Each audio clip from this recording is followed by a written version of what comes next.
बताइए कि आप आई कहाँ से? नेपाल से। नेपाल से।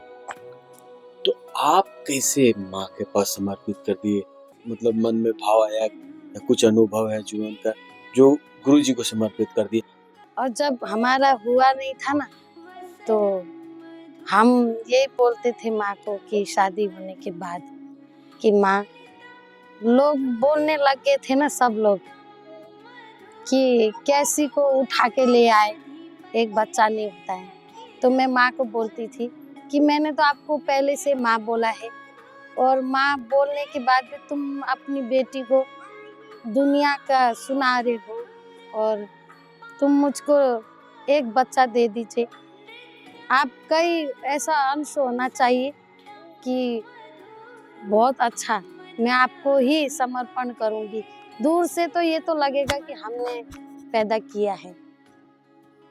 तो सपने में मैंने देखा कि एक बच्चा मंदिर है पुराना सा, और उस अंदर देवी माता की मूर्ति है और शिला है, और एक सफेद सा धोती पहन रखा है उस बच्चे ने, इतने इतने बाल हैं और इतना सही है बच्चा, और उन्होंने ऐसा जनेऊ लगाया हुआ है। और मैं वहाँ पे सपने में उड़ती हुई गई थी, तो वहाँ पे मैं गेट पे बाहर खड़ी हो गई। तो उन्होंने कहा कि मैं आपको बहुत समय से इंतजार कर रहा हूँ, बहुत साल से मैं आपका इंतजार कर रहा हूँ। हाँ, और उनके चेहरे में ना वो बहुत चमक रहे थे, और माता का चेहरा भी चमक तो रहा था, पर उनकी ये जो बिंदी है ना वो ज्यादा रोशनी कर रही थी। बहुत दिन तक बेचैनी हुई। फिर इन्होंने मुझे कहा, देखो एक तिथि आने वाली है, बच्चा हम वो प्लान करेंगे और सही नक्षत्र होगा, और उस टाइम पूर्णिमा था और इतने बजे के बाद इतने बजे हाँ रामनवमी है, और इतने बजे से इतने बजे हम मुहूर्त है बच्चों का। मेरा शरीर जो भारी भारी होता था ना वो हल्का हुआ, और अंदर से ही मुझे कुछ अजीब सा ही वो लगा। उसके 3-4 दिन के बाद मैंने सपने में क्या देखा कि आकाश में से वो कमल का बीज होता है ना गुरुजी, वो कमल का बीज ऊपर से गिर रहा है, मैंने सपने में देखा। तो ऊपर से गिर रहा है मैंने देखा सपने में, और ऊपर बादल में गणेश भगवान जी को भी देखा मैंने। तो मैंने इनको बोला कि मैंने ना ऐसा सपना देखा है, सूरज चमकते हुए, बहुत कुछ ऐसा अनुभव था। तब तक कुछ नहीं, थोड़े दिनों के बाद हमारा पीरियड नहीं हुआ। तो हमने इनको बोला, हम गुरुजी ऐसा होता था, जब भी मैं वो लाती थी ना उसमें चेक करती थी ना, नहीं होता था, तो वो इकट्ठा करके भी रखती थी कब होगा। तो जब वो लाइन नहीं आता था ना तो मन में इतना टूट जाता था। जब उसके बाद ये लाए ना तो मेरे मन में इतना डर लग रहा था कि मैं कर के थक गई थी वो, तो अब ये फेल ना हो जाए। सब कुछ मैंने सही तरीके से किया है। अब जब देखा ना कि 2 लाइन आए हैं, हम लोग इतने खुश, बहुत खुश हुए, और हमने ये बात को ना अपने घर वालों को भी नहीं बताया, छुपा के रखा। वही टाइम में ना गुरुजी, हाँ, वही टाइम में रात में, वो तो अचम्म की बात है, जो तारा है ना रात में तो बहुत देखता है, वही दिन में रात में तारा लाइन निकल रहा। हाँ, बहुत सारे तारे लाइन से जा रहे थे, बहुत सारे। ये हकीकत की बात है।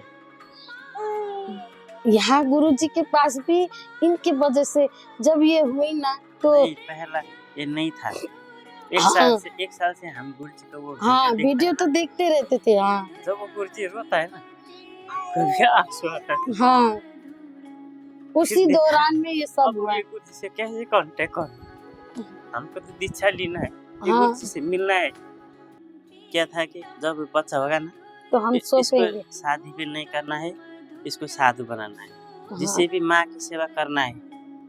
नेपाल में जगह नहीं है तो कुछ भी नहीं चलेगा। अब हम सीधा कामाख्या जाएंगे, कामाख्या चला गया, क्योंकि हमने यूट्यूब में थोड़ा थोड़ा देखा था ना। जब कामाख्या जाएगा ना, उधर से सब संकष्टा साइड कर देगा। कौन रास्ते जाएंगे आप? वो साधु लाइन में जाएगा या सेवा की लाइन में जाएगा? कुछ भी हो। हे माँ माँ, के ऊपर छोड़ दिया। माँ, अब हम जिधर भी जाना है ना, आप ही डिसाइड कीजिए। हाँ, बस ये बोला और कामाख्या से सीधा हम सीधा गुरु जी को फोन किया। गुरु जी, हम तो इधर कामाख्या मंदिर में। गुरु जी ने बताया हम कामाख्या में नहीं, रांची में। हाँ, हमको पता है गुरु जी, फिर हमको आपके साथ रहना है, आना है, बस इतना बोल दिया। ठीक है, आओ। 1.5 साल पहले इसने मुझे फोन किया था, ये भी थी कि गुरुजी आपसे दीक्षा लेनी है, हम नेपाल से बोल रहे हैं। देखते ही मैं समझ गया था। मैंने कहा भैया तुम लोग तो हाड़ मांस खाने वाला आदमी है, मैं तुम्हें दीक्षा दूंगा, सीधी बात। उसके बाद कुछ दिन बाद इन्होंने फोन किया वापस। नहीं, जो सच है वो सच है।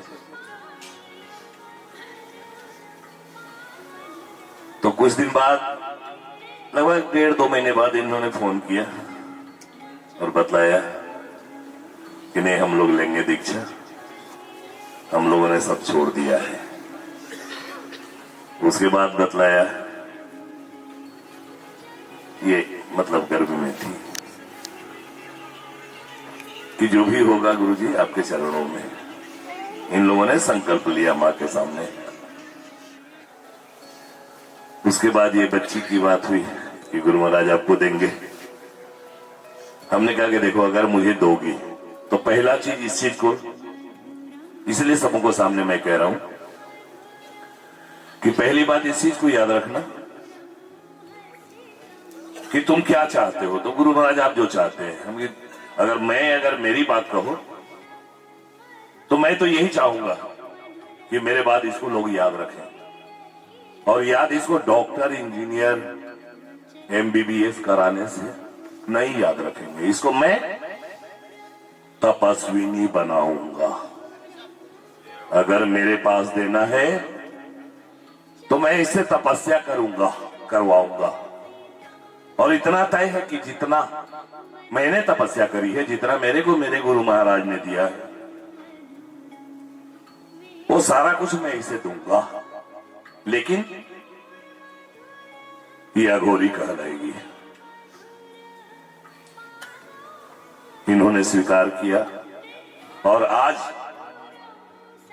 हमारे दादा गुरु की पुण्यतिथि, हमारे गुरु महाराज की बरसी और इस अघोरी माता की भी जन्मदिन। नेपाली 22 तारीख को इसका जन्म हुआ, आज 6 जनवरी है। चाहना यही है कि इंडिया नहीं वर्ल्ड जाने इस अघोरन को। और आप आशीर्वाद दें, सभी संत जन आशीर्वाद दें कि जो मैं चाहता हूं मेरी सत्य कामना पूरी हो। महादेव गुरु महाराज जी बोल दिए ये मनोकामना पूरी हो, इस लोक में भी और परलोक में भी, हर जगह डंका पिटे।